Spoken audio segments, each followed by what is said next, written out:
Hey folks, Simon here from Simon's Reviews. Today I'm going to be showing you how to connect the new DJI Mic 3 transmitters to your Osmo camera. Now I'm using the Osmo Pocket 3.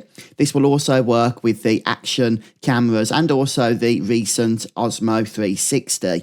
Now, one thing I will say is that when I first tried to do this, I managed to get the transmitter connected to the camera, but it just wouldn't work. The camera was reporting the transmitter as having 0% battery, which wasn't true, it was charged, and it wouldn't show an increase in gain, it would not record. It turns out I needed to update the firmware. Now, I'm not sure if this was a problem with the camera firmware or with the firmware on the transmitters, but I updated everything and now it works flawlessly. In order to update, you will need to use the DJI Mimo app on your mobile device, either Android or iOS, and connect each of the devices, go through the process one at a time, update the firmware, and then connect the next device until everything's up to date. Now, in order to actually connect a transmitter to the device, it's really simple. The process is very easy here. You simply scroll down from the top and open up these settings. If you're using an action camera or if you are using the 360, how you get to the settings may be a little different, but ultimately you want to access the settings, and the first option is for wireless mic.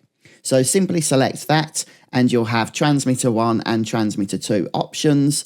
Select the option you want to connect to, so for example TX1 for transmitter 1, and then you will be told to make sure that your transmitter is in pairing mode.